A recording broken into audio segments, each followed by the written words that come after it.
Welcome back to Design, Build, Launch. I believe this is part 6, where we're going to make all of the pages for our website nice and responsive and make sure they look good on every size device that this website can be viewed on. If you missed the last video in the series where we created the contact and work pages, there's a link on the screen now or in the description. With that said, let's dive into responsiveness with Framer. Now, there's really two key aspects to making this design responsive, and that's changing most of the sections from horizontal to vertical or vice versa, and scaling down the heading size fonts. Now, we aren't really taking advantage of the Framer assets at all. We use these to create the original headings, but then I broke the link. As you'll see down here, there's no style applied. I broke that and then customized these. So what we actually need to do is go through our project, because we don't have that many, and we need to add these styles to our styles. Since I've unlinked all of our styles, what I'm going to go ahead and do is just right click and delete these heading styles, because we don't actually use them in the design. That's why we're able to delete them here. If you had one linked up somewhere, it would not allow you to delete these. So I'm going to delete everything but the body. And then I'm going to go through my design real quickly, and I'm just going to go here and select the styles, and then I'm going to add new styles, and this is going to be a heading 1. And then we'll come over here to the side, and we'll call this big. And then I'm going to also give it the color of white, just to be descriptive. Then I'll grab the minimalistic one and repeat this process. Just hit new style. This is also a heading 1. And over here, I will call this big outline. And then UI design, we can apply the big white to make sure that matches. So now that we have these linked up, we have no more headings that really need changed on this page. So let's go on to the next page, which would be the work page. Here, the only heading we have is the title of the project. So we'll quickly go over here and make sure we apply this as a new heading style. This is a paragraph 2. And over here, I'll give this a name, just something descriptive so I know what it is. For the projects page, we're using this twice. So we'll make sure we set it here for the title. And then down here, we are using this, but in black. So we'll add a new style for this one, heading 2. In my assets, I'll rename this one to match. And then finally, our contact page, we need to apply this in black now. So we'll new style, heading 1. And now we have all of our headings set up. To add a breakpoint for various devices like tablet and phone, we can hit the plus, add one for the tablet, and then I'm going to add one for the phone.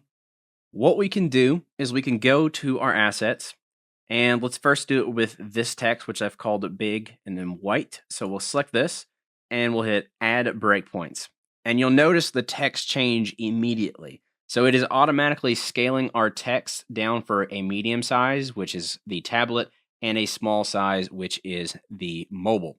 So if I do this for the outline text, you'll notice that happens as well. And you can see it's the same numbers there. So if I go up here to the top and I hit the play button and I start to shrink, we go to tablet, then we go to mobile. Our text is nice and responsive. Now, I am going to tweak this just a little bit because the mobile is not exactly the size I want it. So instead of 61, I'm going to set it to 48 for both of these just to make sure that everything looks good. And that is our responsive text, and this will update throughout the design. So I'm also going to do this for the black one, which is located on the contact page. So here, we'll add our breakpoint for tablet and our breakpoint for the phone. Again, if we go here to the appropriate style, if you need to check which one it is, you can just click on it and see which one it is here. So we'll go here, add breakpoints, and you'll see for medium and small, it automatically adjusts. In this case, it's giving us a small of 128, which I'm going to replace with 48. Then we have some headings on the work page. So let's go ahead and add the breakpoints to the work page. So tablet and phone. This one is using our project title in white. So we'll go to project title H2 and we'll find the one with the color of white. add breakpoint. And again, I'm going to lower this one down a little bit from 61 to, I'm going to go all the way down to 32 on mobile, just in case we have a longer title there. But that takes care of all of those headings. And finally, we need to make sure we do this for our project page itself. We have two headings here. We have the Naturefy up top, and we have the next project down here at the bottom. So we'll add our breakpoints, so tablet and phone. You'll notice that the title here is automatically being responsive. That's perfect. That is the power of using the styles in Framer. So all we need to do is update this style for the same exact thing.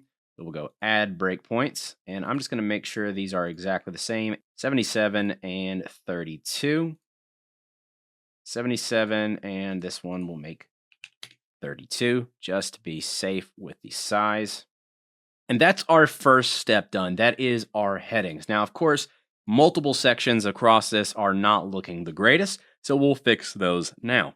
So now that we've updated our headings, let's just start with the home page, and we'll work our way from top to bottom and make everything pixel perfect for the tablet and mobile views. This is where most of this is going to just be swapping layouts around and hiding certain elements that we do not need to display on the tablet and phone. So first, the tablet, we don't want a cursor interaction, so we'll go ahead and remove that. Same thing for the phone. We'll just go ahead and remove that. Since we don't have the interaction there, if we go to our layers, you'll see that here in our hero section and our horizontal group up here, we have the left, center, and right columns. We don't want the left and right column because we don't have the interaction. So I can simply hold Command and select both of these and hit backspace will hide it. Or it will go down here and set it to no on visibility or visibility hidden. So that's the quick and easy way to do that instead of having to go here and select this manually.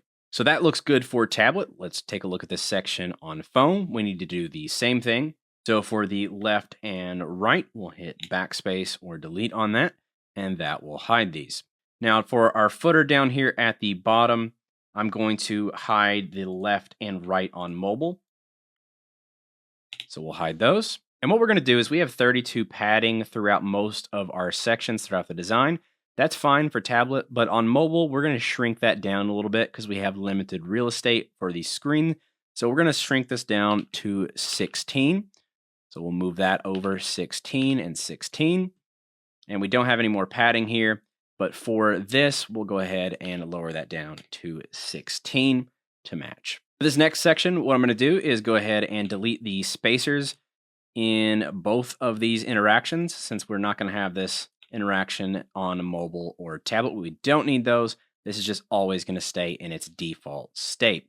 Now, we do have quite a bit of padding on this section. So for the tablet, we'll go ahead and shrink that down to 32 on the left and the right. And that will make that section look much nicer. And for this one, we'll go ahead and set it to 16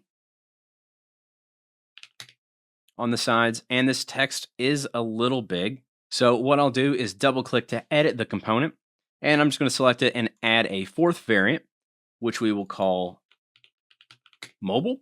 And then we're going to select the text itself and drop this down to, let's go with 28, just a smaller size there. And then back to the home here, we'll select the variant at mobile. And that looks much nicer for mobile. Now we have this video section. All we need to do for the tablet is make sure this fits a little nicer. So we'll start with the parent section, the video section. I no longer want this to be 100% VH. I'm going to have it fit around the video. So if we select our video, let's hit a relative 100% for the width. And then for the height, I'm going to set it to auto. Now we have some spacing on the top and the bottom, and that's due to the 100% VH. We can simply change this to fit content and remove the minimum height requirement now. And then for the video frame, we will do the exact same thing. Set this to fit content, and you'll see that fits nicely around our video. So if we do the same thing for mobile, we'll select the video, and we'll set this to relative 100%. And you can just type in auto, and that will automatically set that to fit. And then for the video frame, we're going to fit content and the video section, remove the minimum height because we no longer need it, and then fit content. Now for the final two sections, let's just clean up these paragraphs here. The first thing we need to do is remove the padding on the right. So we'll set that back to 32. And for this section, you can do whatever you would like. I'm personally going to hide the side column, but if you want, you can do it vertically and then style it to make it look a lot better. But I'm just going to go ahead and select this column and then just hit backspace to hide it. And we'll repeat that for the next one, set it to 32 on the right and hide that column. Now we do have quite a bit of spacing here because we have padding on the bottom and top. So let's remove that from the top here. And that'll make that look much, much nicer. And so that actually finishes up our tablet. So let's do the last two sections here, removing that padding and lowering it down to 16. If you'll remember, we did that. So we want that to match. And this time it's already put it in a vertical layout, but we still are going to hide the subject for both of these. And I'll go ahead and fix that padding. And again, I'm going to remove the top padding just to make that a little bit more consistent with the spacing there.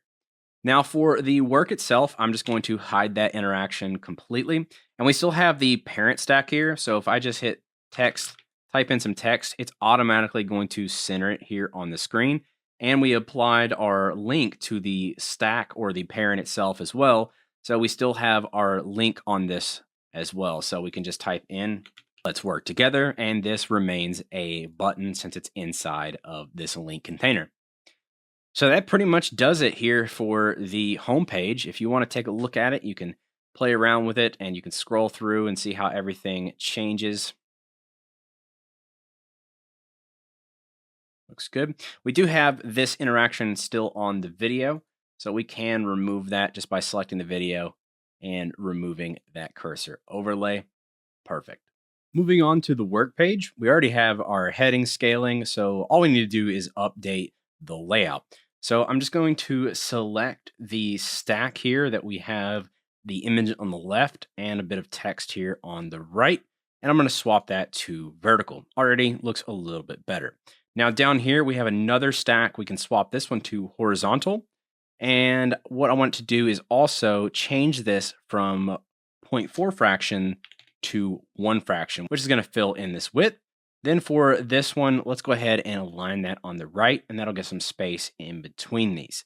And then we have all this remaining space here, and that's simply because we need to fit to content for the height. And this page already looks much nicer. And that's pretty much all we need to do for the tablet. So let's go ahead and fix this on the mobile. Again, we're going to swap this to vertical. Then we're going to swap this one to horizontal. And we'll also make sure this is 1 fraction to fill the whole thing. Let's align the text on the right and then set this container to have a fit content. And there we go. So if we take a look at this, we have our responsive projects for tablet and mobile. Pretty easy. Now let's go to the next page, which is the project page themselves. Again, we have all of our text responding. So the only thing I'm going to do here is I'm going to change the layout down here just a little bit. So I don't like the way this really looks. So let's go ahead and remove the padding by setting it to 32 at the top. And then let's set this stack here, which we've called project, to a vertical layout. Then I'm going to select the link container and align it to the left. Now we can add a gap on project here of something like 128, just something to give it a little bit of space. And let's also shrink the padding here to 0 for next project and its corresponding title. I just think this looks a lot cleaner. So we'll repeat that over here, except this time we'll set it to 16 padding all the way around. Then we'll set our layout to a vertical layout. Again, we'll set that gap to 128. Then we'll select the link container, align it to the left, and finally, let's remove the gap there, set it to 0. Since we added 16 padding here, this looks a little weird. So what we need to do is update the padding for each one of these sections. So I'm going to select the first one, Command, and select all of them. And then we'll change the padding on the sides down to 16. Now we are putting a gap to this phone view of 32, so we'll lower that down to 16. And that'll make the gap between these sections look a little cleaner as well. Then up here at the top, I do want to separate the gap here a little bit more. So let's select the top section, and then on the bottom, add 32 padding, just to give us a little visual hierarchy there. And of course, we need to make sure we update our navigation and the padding on the sides of our top section set to 16. Now, the final adjustment I want to make is I don't like how much these images are stretching. So what I'm going to do is I'm going to grab the section once again for each one of these. And instead of 100 VH, let's set it to 700 pixels just to make that look a little nicer. Then for the mobile, we'll do the same thing. Let's select all of the sections and set it to, this time, let's go with 500 pixels. And it's not going any smaller than 700 because of the minimum height here. So we just need to remove that and set this back to 500. So now our projects are fully responsive. Again, we can make sure we take the cursor off of every page. Don't forget that if you want that removed. The last page we have is the contact. And this one's pretty much done for us just because mainly this is just text in the center, which is already scaling. The only thing I'm going to do here is I'm going to grab the center this time and remove the center. That way we can have our links here, and we'll set this to a horizontal layout, putting those side by side. And of course, update our padding for mobile to 16. And same thing here with our logo, 16 from the top and the left, and the links 16 from the top and the right. Just going through and double checking everything here on the work page. Forgot to update the padding, so we'll go ahead and set this to 16 on the sides, and then the navigation needs to be updated as well, just like that. So with that, we have a completely responsive website for tablet and mobile. You can see every page is nice on every view that you could possibly see the website on. In the next video, we're going to add things like transitions and loading animations, and it will really make this whole thing come together. So I'll see you in that video very soon. Of course, make sure you download Framer with the link at the top of the description. If you're just watching this course and you're not following along, I highly recommend you download Framer and give it a try. I promise you, you will not regret it. Make sure you subscribe and turn that notification bell on so you don't miss the next release of this course. And as always, have a great day, and I'll see you in the next one.